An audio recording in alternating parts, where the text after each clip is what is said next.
মাকে বলা হয় আদ্যাশক্তি জগৎ জননী। মার দুইটা রূপ, একটা বৈষ্ণবী, একটা তান্ত্রিক। কিন্তু যত কালী পুজো হবে মাকে বৈষ্ণবীয় ভাবনায় আহ্বান করতে হবে। তাই মা কালীকে কি বলছে? জয় কালী জয় কালী, কালী মুন্ড মালিনী। আরে কি বিভৎস রূপ, আরে কি মা রূপ!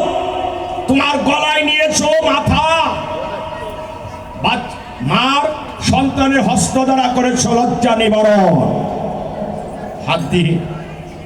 কিন্তু এত ভয় ভরা ভয় মায়ের কাছে কেন নেই? আমরা কারো হাতে যদি একটা মানুষের কাটা হাত থাকে তার কাছে আমরা ভয়ে কেউ যাইনি, কিন্তু মার কাছে যে এত হাত এত মাথা, কিন্তু মায়ের রূপে ভুবন আলু। নজরুল লিখেছিল যে কি সুন্দর করে লিখেছে জানেন? আমি চোখের মাঝে পড়ে আছি চোখের বালি হয়ে, ও মা তোর ভুবনে জলে এত আলো, আমি কেন পঙ্গু হয়ে দেখি এত কালো। ও তো নিত্য মহাপ্রসাদ বিলাস। কি বলছে? নিত্য মহাপ্রসাদ বিলাস। মা নিত্যই প্রসাদ দেয়, একটা তান্ত্রিক একটা সাত্ত্বিক। সেদিকে যাচ্ছি না। মায়ের চরণে পাগলা ভোলা পড়ে আছে। এটা পাগলা ভোলা না, এটাকে বলা হয় মহাকাল। এটাকে কি বলা হয়? মহাকাল। এই যে আমরা জন্মগ্রহণ করছি, মৃত্যুবরণ করছি, এই আসা যাওয়ার যিনি কালকে কর্তন করে তার নামই দিলেন কালী। আমাদের আসা যাওয়াকে যিনি কর্তন করেন তার নাম কি? কালী। রাবণ মাকে প্রণাম করে যুদ্ধক্ষেত্রে যে দেখিবারে পাই, যুদ্ধক্ষেত্রটা শূন্য দেখা। রাবণ বলছে সুখসারা কি কারণ? সুখসারাম, এই যুদ্ধক্ষেত্রটা শূন্য দেখছি, তার কারণ আমার মনে হয় মহারাজ তারা দোকানে গেছে গা। দোকানে যাবে কেন রে? আমার মনে হয় যখন শুনছে লঙ্কা রাজা দশানা এই গাংপার স্বরাজ বিরাজ বাবুদের বাড়িতে আইছে, এরা হয়তো ফুলতলা গেছে গা, মা দক্ষিণ গরু আড়াল গেছে গা শবন সাগর বাড়িতে। সুখসারা বলছে মহারাজ ওদিকে ওদিকে যাবে, সামনে ঘন্টা আনছ, ঘন্টা ধ্বনি করো। রাবণ বলছে রাবণ ঘন্টা বাজাচ্ছে। শিবির থেকে শুনতে পেল রাম রঘুমণি জিজ্ঞাসা করছে, ভাই বিভীষণ, যুদ্ধের ঘন্টা বাজে অন্যরকম, যুদ্ধে এসেছে কোনজন?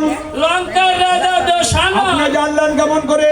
তাই ছেলে মুনমুঙ্গ দেখে জয় ঘন্টা বাজাইতো, ভাবছে নো আর ভাবতো না। এত বড় বীর রাবণের ঘন্টাটা বাজানোর ক্ষমতা এই ফুলতলা শেখার মাধবী কারণ নাই না। দেখছেন বীর কারে কয়। রামচন্দ্র বলছে, বিভীষণ চলো না দেখে আসি রাবণের বদন খানা কেমন। অগ্রে বিভীষণ, পশ্চাতে রাম করেছে কেমন। যুদ্ধক্ষেত্রে একটু দূর থেকে বলছে বিভীষণ আমার প্রভু রামকে দেখাচ্ছে। বিভীষণ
বুদ্ধি কেন? আহা দেবকন্যা এনে কেন পরনারী কেন করে? চুরি বলছে বিভীষণ, বলছে প্রভু গো, ওই পাইয়া ব্রহ্মারি বর নাম ধরে সে লঙ্কেশ্বর দেব মায়া না বুঝে রাবণ। রামচন্দ্র বলছে আমি হই রাবণের জম, হ্যাঁ রাখবো না তার পরাক্রম মম হস্তে সে হবে নিধন। বিভীষণ বলছে প্রভু হ্যাঁ রাবণের রীতিনীতি না জেনে শুনে হ্যাঁ অগ্রে তোমার গর্ববোধ করাটা বোধ হয়। ভালো হয় নাই গো আরে প্রভু। আবার রাবণের আবার কিরকম রীতিনীতি? শুনেন দিয়ে মন রাবণের বিবরণ। 33 কোটি দেবগঞ্জে লঙ্কায় খাটে, আহা আমার ভ্রাতা শিয়া থাকে গিয়ে খাটে আর পাটে আমরা যাই গিয়ে রাবণের বাড়ির ঘোড়ার ঘাস কাটে। এখন চাকরি হ্যাঁ এটা সরকারি চাকরি। আপনি কি বলতে চান? যারা সরকারি চাকরি করে এরা গোড়ার গাছ কাটে? ও আপনি না কাটতে আইছেন 18 বছর।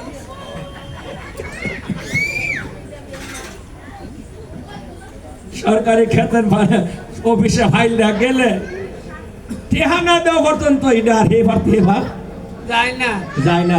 এবার বাঙালিরা দইটা বসে সব দিনে কাম করতি না, কদিন পরে দেখেন পুলিশের লোকে মানুষ আত্মীয়তা করতো না। না হ্যাঁ আত্মীয়তা করবো, এটি ঘুষখুর না খেলো খাওয়ান লাগবো। হ্যাঁ তো যাক আমরা ঘরের গাছ কাটা আর কইতাম না। অগ্নিদেব রন্ধন শালায় থাকে, ভাগ করে আর খাওয়ায়। বরুণ দেব জয়ে সিংহাসন মার্জনা করে চন্দ্র সূর্য জয়ে উকাটে সাজায়। শনিকে রাবণের বাড়ির কাপড় ধৌত করে কেউ কিছু বলেন আমার রাবণ মামার ডরে। রাবণ মামা কেডা জ্যেষ্ঠ ভ্রাতা রাবণ। ভাই, ভাই। রামচন্দ্র বলছে বিভীষণ হ্যাঁ এই কথা তো তুমি আগে করো নাই শ্রবণ। না বিভীষণ বলছে প্রভু হ্যাঁ আজকে লক্ষণকে জন্য যুদ্ধে পাঠাবে, কেন কারণ আজকের যুদ্ধে লক্ষণাতে রাবণ হবে না। নিধন। তাই লক্ষণকে শিবিরে রেখে ধনুর্বাণ হস্তে প্রভু রাম যুদ্ধক্ষেত্রে উপস্থিত হয়েছে। রামকে দেখে যুদ্ধক্ষেত্রে একটু ভাষাটা কষ্ট হলে কি যুদ্ধ লাগবো কাকা? না বলছে